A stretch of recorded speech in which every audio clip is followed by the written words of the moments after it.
तुम्हें देखकर लगता है तुम अपने इमोशंस को फिर से बहुत सादा रख रहे हो। कभी गुस्सा आता है, अकेलापन महसूस होता है, या उदासी होती है, या जब इमोशंस का रोलर कोस्टर आ जाए तो तुम क्या करते हो जब तुम्हें मुश्किल फैसले लेने होते हैं? मैं भी सबकी तरह एक इंसान ही तो हूँ। मुझे भी इमोशंस फ़ील होते हैं और उनमें से कुछ बिल्कुल बढ़िया नहीं होते। लेकिन मेरा मानना है कि हम में से हर एक की रिस्पॉन्सिबिलिटी है कि हम इन इमोशंस को हैंडल करना सीखें और इनके साथ डील करना सीखें। सेल्फ डिसिप्लिन ख़ास तौर पे इम्पोर्टेंट होती है क्योंकि इसके बिना तुम इस एंडलेस लगने वाली नेगेटिविटी या हम कह सकते हैं डिस्पेयर के उलझे हुए लूप से बाहर कैसे निकल सकते हो, जो अल्टीमेटली कुछ लोगों के लिए डिप्रेशन की वजह बनता है। मुझे कभी डिप्रेशन नहीं होता। पिछले 20 सालों में मुझे याद नहीं कि मुझे कभी डिप्रेशन हुआ है। शायद एक बार जब मैं टीनेजर था, लेकिन इसके पीछे रीज़न ये है कि मैं चीज़ें करना शुरू कर देता हूँ। मैं प्रॉब्लम को आइडेंटिफ़ाई करता हूँ, सॉल्यूशन ढूँढता हूँ और स्ट्रैटेजी एग्ज़ीक्यूट करता हूँ। अगर तुम इसी चक्कर में फँसे हो कि किसी चीज़ की चिंता कर रहे हो, तो कुछ भी नहीं बदलने वाला। और लोग अक्सर ये सोचते हुए गलती करते हैं कि ओह! मुझे बस थोड़ी-सी रेस्ट लेनी चाहिए और मेरी एनर्जी वापस आ जाएगी। लेकिन ऐसा नहीं होता है। असली एनर्जी तुम्हें तब मिलती है, जब तुम कुछ करते हो। तो अगर तुम कुछ करना शुरू करो तो वो हो जाता है। तुम मोटिवेटेड महसूस कर रहे हो, तुम इंस्पायर्ड हो रहे हो और फिर धीरे-धीरे तुम कुछ और करते हो, फिर थोड़ा और कुछ सालों बाद क्या पता क्या होगा, शायद तुम कुछ बड़ा अचीव कर लो। हाँ, यही चीज़ है जिससे लोग कंफ्यूज होते हैं। अगर तुम एक डिप्रेसिव साइकिल में फंसे हो और सच में बिल्कुल भी कुछ करने का मन नहीं है, तब भी बस कुछ ना कुछ करते रहो, एनीथिंग, प्रोग्रेस करने की कोशिश करो, क्योंकि अच्छी फीलिंग अंत में ही आती है। पॉइंट ये है कि पहले करो और फिर फील करो, ना कि पहले फील करो और फिर करो। सही कहा। और जिम जाना एक अच्छा एग्ज़ाम्पल है। बहुत से दिन होते हैं जब तुम वर्कआउट शुरू नहीं करना चाहते, लेकिन तुम्हें इस शुरुआती हिचकिचाहट को पार करना होगा और फिर तुम उस पॉइंट पे पहुँच जाते हो जहाँ तुम एन्जॉय करने लगते हो और सोचते हो, ओह माय गॉड! आज जिम आना वाक़ई कमाल का आइडिया था। लेकिन लगभग हर एक्टिविटी बिल्कुल ऐसी ही होती है। तुम्हें कुछ कोड लिखने का मौका मिलता है, पहले एक छोटा कोड लिखो, फिर तुम इंस्पायर्ड हो जाओगे, फिर तुम और आइडियाज़ ले आओगे। तुम्हें एक नॉवेल लिखना है या बस प्रोग्राम लिखना है? ये तो काफ़ी ऑब्वियस है और ये कोई सीक्रेट नहीं है। लेकिन प्रॉब्लम ये है कि हमें हर वक़्त, हर समय ऐसी इन्फॉर्मेशन से बॉम्ब किया जाता है, जो सक्सेस के लिए बिल्कुल भी इम्पोर्टेंट नहीं होती। हम अक्सर इम्पोर्टेंट चीज़ें भूल जाते हैं और ये उनमें से एक है। हम हर रोज अपना वर्कआउट कर रहे हैं। तुम बहुत सालों से बड़ी इंटेंसिटी के साथ वर्कआउट कर रहे हो। तो मेरा मानना है कि बहुत से लोग जानना चाहेंगे कि तुम्हारा एकदम परफेक्ट डेली वर्कआउट रिजीम क्या है? जैसे डेली बेसिस पर है या वीकली? मैं रोज़ सुबह 300 पुशअप्स और 300 स्क्वाट्स मारता हूँ और उसके अलावा मैं हफ़्ते में 5-6 दिन जिम जाता हूँ और रोज़ कम से कम 1 या 2 घंटे वहाँ स्पेंड करता हूँ। तो पुशअप्स और स्क्वाट्स अभी भी तुम्हारी रूटीन का बड़ा हिस्सा है? हाँ, ऐसे ही मैं अपना दिन शुरू करता हूँ। मुझे नहीं लगता कि ये तुम्हारे शरीर में बहुत बदलाव करते हैं, लेकिन ये पक्के तौर पर सेल्फ डिसिप्लिन प्रैक्टिस करने का अच्छा तरीका है। क्योंकि तुम ज़्यादातर दिनों में सुबह ये पुशअप्स नहीं करना चाहते हो। स्क्वाट्स सच में बहुत बोरिंग होते हैं। वो उतने मुश्किल नहीं हैं, वो बस बोरिंग हैं। लेकिन जब तुम उस हर्डल को पार कर लेते हो तो बाकी काम शुरू करना, जैसे काम से जुड़ी चीज़ें काफ़ी आसान हो जाती है। जब मैं कर सकता हूँ तो मैं आइस बाथ भी लेता हूँ क्योंकि ये भी एक अच्छी एक्सरसाइज़ है। मुझे लगता है सेल्फ डिसिप्लिन का मसल सबसे मेन मसल है जिसकी एक्सरसाइज़ करनी चाहिए। तो बात बाइसेप्स या पेक्स या दूसरी चीज़ों की नहीं है क्योंकि अगर तुमने सेल्फ डिसिप्लिन के इस खास मसल को ट्रेन कर लिया तो बाकी सब अपने आप आ जाएगा। बाकी सब आसान हो जाता है। हमें अपने दर्शकों को ये भी बताना चाहिए कि मैं तुम्हारे साथ बान्या गया था, और ये कहना फ़ेयर है कि तुम थोड़े पागल हो। कि इतना कुछ हैंडल कर लेते हो और अभी तो बहुत बुरा देखा भी नहीं है। तो हमें ये बताओ कि जो क्रेज़ी मस्ती हमने बानिया में की थी, उससे तुम्हें क्या फ़ायदा हुआ? मेरा मतलब हीट और कोल्ड दोनों में। पता नहीं ये क्रेज़ी है या नहीं, मुझे लगता है कि ये काफ़ी हद तक नेचुरल और नॉर्मल है, शायद मैं इसका आदी हो जाऊँ। तो बानिया एक एक्सट्रीम तरह की स्टीम बाथ है, जिसे ईस्टर्न यूरोपियंस प्रैक्टिस करते हैं, हाँ, लेकिन इसे हीट को मैक्सिमाइज़ करके किया जाता है और वो हर तरह की जड़ी-बूटियों का इस्तेमाल करते हैं और ये एक बहुत ही होलिस्टिक और नेचुरल एक्सपीरियंस है। फिर एक ज़रूरी हिस्सा ये है कि तुम कोल्ड प्लंज लेते हो और वापस जाते हो। और हाँ, ये भी उन्हीं चीज़ों में से एक है जो उस टाइम पे हमेशा खुशनुमा अनुभव नहीं लगती, ख़ासकर जब आप एक्सट्रीम टेम्परेचर्स में वहाँ जाते हो। अच्छा नहीं लगता, मुझे भी हमेशा अच्छा नहीं लगता, लेकिन ये फीलिंग बस कुछ ही मिनटों में चली जाती है। आइस बात के साथ भी यही है, तुम्हें थोड़ी तकलीफ़ होती है, लेकिन फिर तुम्हें कई घंटों या कई दिनों तक बहुत अच्छा फ़ील होता है।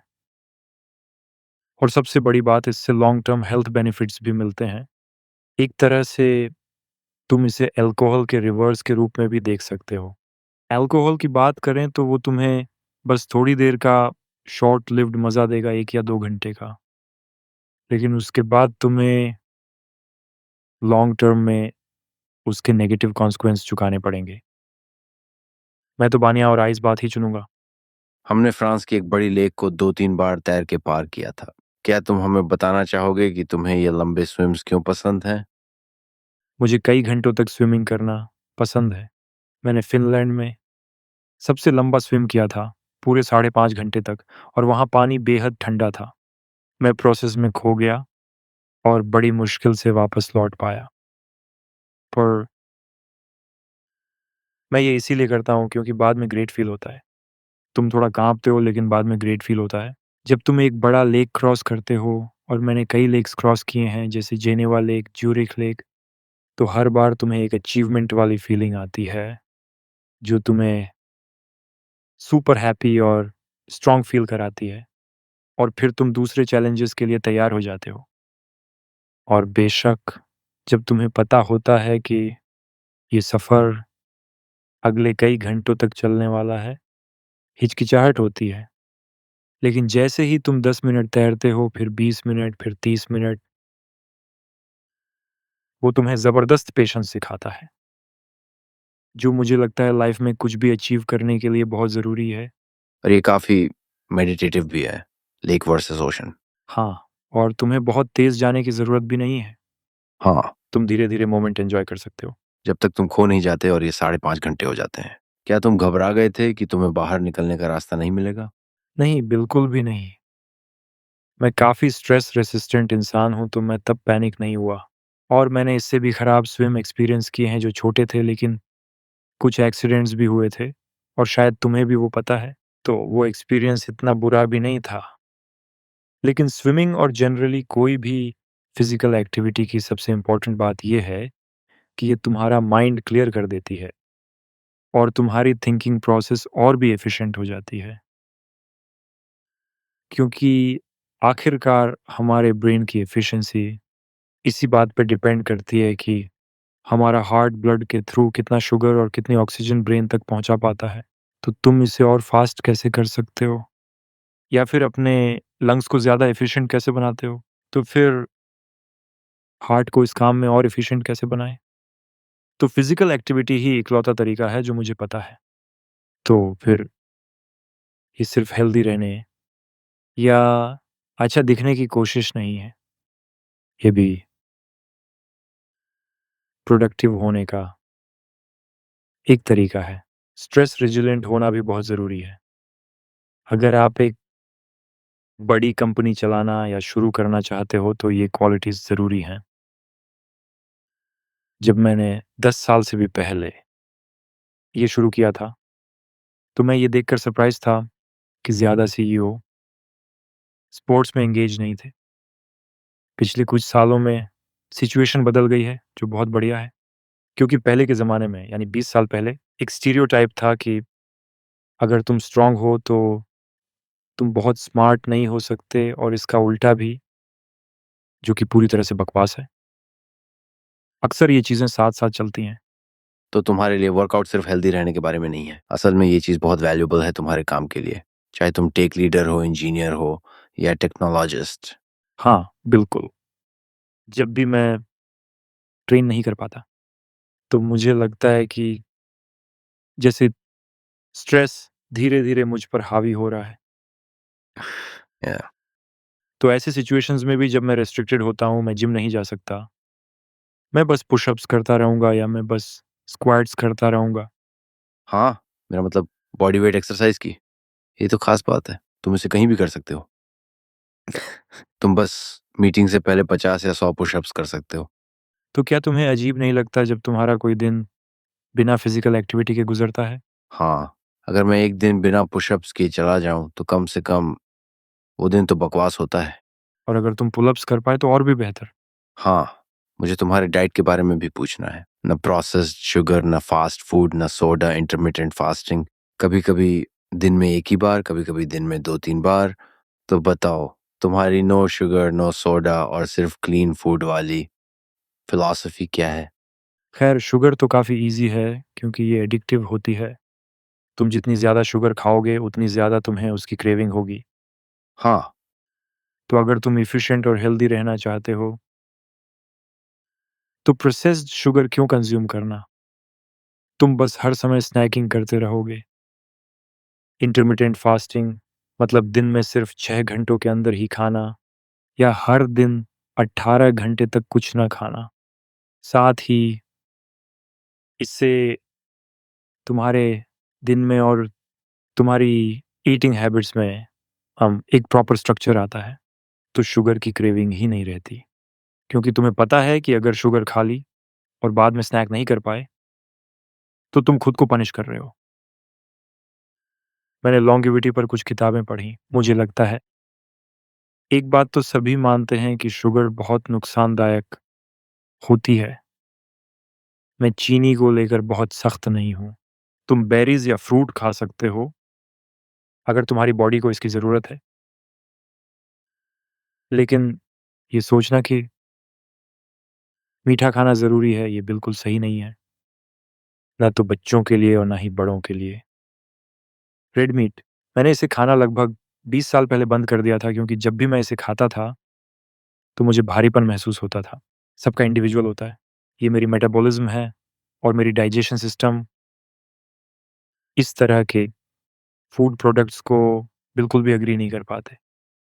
तो मैं आम तौर पर सभी तरह का सी फूड और सब्जियाँ भी खाता हूँ, तो यही चीज़ें मेरे लिए कैलोरीज़ का बेसिक सोर्स है। हाँ, और जैसे कि तुमने पहले ही कहा, शॉर्ट टर्म का प्लेज़र तुम्हारे फ्यूचर के लिए वर्थ नहीं है। तो बहुत सारी चीज़ें हम सब जानते हैं कि अल्कोहल शरीर के लिए हानिकारक है, tobacco, pills, processed food, sugar, ये सब भी। लेकिन सोसाइटी तुम पर ये थोपती है, इसे अवॉइड करना मुश्किल बनाती है। तो सब कुछ तुम्हारे डिसिप्लिन पर डिपेंड करता है। हाँ, और उस इश्यू का असली कारण ढूँढना, जो तुम शायद एक्सपीरियंस कर रहे हो। अगर तुम्हें सिर दर्द हो रहा है, एक सॉल्यूशन ये हो सकता है कि तुम एक पिल ले लो और फिर सिर दर्द गायब हो जाता है। इस गोली से असल में होगा ये कि ये कॉन्सिक्वेंस को म्यूट कर देगी। तुम्हारा दर्द का एहसास कम कर देगी, जैसे किसी पेन किलर की तरह। ये रूट कॉज़ को एलिमिनेट नहीं करेगा। तो तुम्हें खुद से ही ये पूछना पड़ेगा कि आखिर ये हेडेक क्यों हो रहा है? क्या मुझे पानी पीना होगा? क्या यहाँ की एयर क्वालिटी खराब है? क्या मुझे और नींद लेना शुरू करना चाहिए? क्या मेरे आस-पास के लोग ठीक नहीं हैं? मुझे उनसे स्ट्रेस हो रहा है। लगता है कोई कारण है कि तुम्हें सिर दर्द हो रहा है, पर अगर तुम दवाई खा लेते हो, तो तुम इस कारण को नहीं हटा रहे हो, तुम इसे और बिगाड़ रहे हो। क्योंकि वो हार्मफुल फैक्टर तो अभी भी मौजूद है। ये ऐसा है जैसे तुम हेलीकॉप्टर उड़ा रहे हो और अचानक वहाँ कुछ रेड सिग्नल और रेड लैंप चालू हो जाते हैं और ये एक बेकार, अनप्लेज़ेंट शोर करने लगते हैं। तो तुम क्या करोगे? तुम पहले कॉज़ ढूँढोगे और उसे एलिमिनेट कर दोगे। हो सकता है पास में कोई पहाड़ हो, जिसे तुम्हें अवॉइड करना पड़े, या फिर तुम सीधे हैमर उठाकर उस सिग्नल को स्मैश कर दोगे। मुझे लगता है कि सही जवाब तो साफ-साफ दिख रहा है, तो फिर हम बार-बार ऐसा क्यों कर रहे हैं? क्योंकि बाकी सब भी तो यही कर रहे हैं, और एक पूरी की पूरी इंडस्ट्री है, जो तुम्हें समझाने की कोशिश कर रही है कि यही सही है। इसीलिए ये बहुत ज़रूरी है कि तुम खुद से एनालाइज़ करो और चीज़ों को समझने की कोशिश करो। तो तुम पिल्स और फार्मा प्रोडक्ट्स को अवॉइड करने की कोशिश करते हो? हाँ, मैं इन सब से दूर ही रहा हूँ, जब से मैं एडल्ट हो गया। जब तुम टीनेजर होते हो, तो तुम्हारी मम्मी कहेंगी, "हमें ये गोली लेनी है, वरना दुनिया खत्म हो जाएगी।" अम, जब मैं बड़ा हुआ तो मैंने सोचा, नहीं, मुझे नहीं लगता कि पिल्स बनाने वाली कंपनीज़ को सही तरीके से अच्छे इंसेंटिव्स दिए गए हैं। उन्हें प्रॉब्लम को जड़ से हटाने में कोई इंटरेस्ट नहीं है। उन्हें तो बस ये चाहिए कि मैं उनकी गोलियाँ, जो वो बना रहे हैं, उन्हें ज़िंदगी भर खरीदता रहूँ।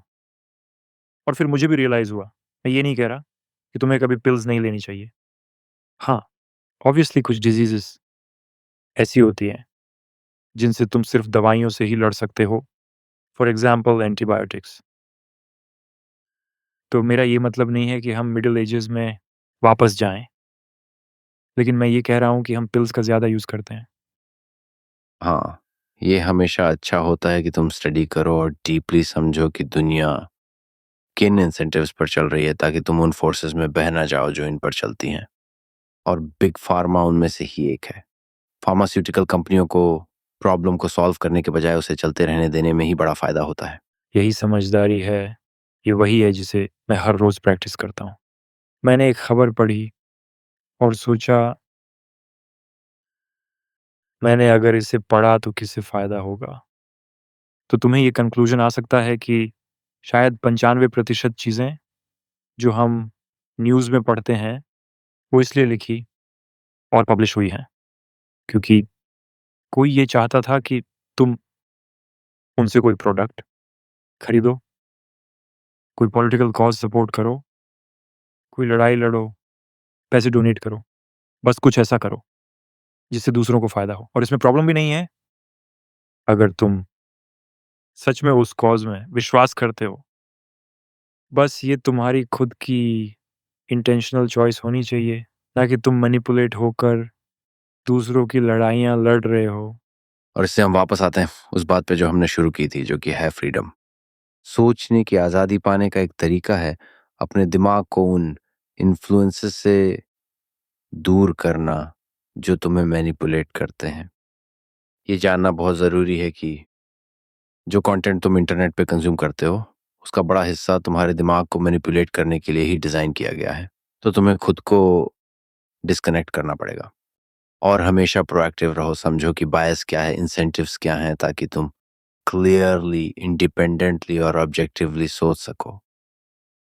और यही चीज़ फिर से अल्कोहल से दूर रहने से जुड़ी है। क्योंकि अगर तुम्हारा दिमाग कन्फ्यूज़ है, तो तुम खुद को कैसे एनालाइज़ करोगे? उस केस में तुम हमेशा दूसरों के ओपिनियंस पर डिपेंडेंट रहोगे। तुम हमेशा मेनस्ट्रीम को फ़ॉलो करोगे, और फिर जो भी अथॉरिटीज़ या जो भी इंचार्ज होगा, वो जो कहेगा, तुम उसे मान लोगे। क्योंकि सच तो ये है कि तुम्हारे पास खुद का टूल नहीं है जिस पर तुम भरोसा करके अपनी राय बना सको। मुझे तुमसे पूछना है, ये एक चीज़ है जो सामने आई, तुम पॉर्न नहीं देखते। मैंने तुम्हें पहले इसके बारे में बात करते नहीं सुना है। तो इसके पीछे की क्या फ़िलॉसफ़ी है? बहुत सारे लोग कहते हैं कि पॉर्न का नौजवान लड़कों पर बहुत ही नेगेटिव असर होता है। उनके वर्ल्ड व्यू पर, उनकी सेक्सुअलिटी के डेवलपमेंट पर, और कैसे वो रिलेशनशिप्स में आते हैं और वो सब। तो पॉर्न न देखने की तुम्हारी फ़िलॉसफ़ी क्या है? मैं पॉर्न इसलिए नहीं देखता क्योंकि मुझे लगता है ये सिर्फ़ एक सरोगेट या फिर असली चीज़ का सब्स्टिट्यूट है, और ये मेरी लाइफ़ में ज़रूरी नहीं है। देखा जाए तो ये तुम्हें मजबूर करता है कि तुम अपनी एनर्जी अपनी इंस्पिरेशन को बस एक फ्लीटिंग मोमेंट की प्लेज़र के लिए एक्सचेंज कर दो, तो इसका कोई सेंस नहीं बनता। और वैसे भी जैसा कि मैंने पहले कहा था, ये कोई असली चीज़ नहीं है। तो जब तक तुम असली चीज़ को एक्सेस कर सकते हो, तब तक तुम्हें पॉर्न देखने की ज़रूरत नहीं है। लेकिन फिर अगर तुम असली चीज़ को एक्सेस नहीं कर सकते हो, तो भी तुम्हें पॉर्न नहीं देखनी चाहिए, क्योंकि इसका मतलब होता है कि तुम्हारी लाइफ़ में कुछ कमी है, कुछ प्रॉब्लम है जिसे तुम्हें दूर करना होगा। हाँ, असली वजह एनालाइज़ करो। और फिर ये बात वापस जाती है उस थीम पर, जिसमें निवेश करना शामिल है। लॉन्ग टर्म तरक्की वर्सेस शॉर्ट टर्म मज़ा। तुम लाइफ़ को एक थीम की तरह अप्रोच करते हो। मैं स्ट्रैटेजिक बनने की कोशिश करता हूँ। मैं ये मानकर एक्ट करता हूँ कि मेरी मौत अगले 1 घंटे में नहीं होने वाली और मैं कुछ देर और यहीं रहने वाला हूँ। भले ही ये फैक्ट है कि हम सब मरने वाले हैं। तो मैं मिड और लॉन्ग टर्म को शॉर्ट टर्म के लिए क्यों एक्सचेंज करूँ, इसकी कोई सेंस नहीं बनती।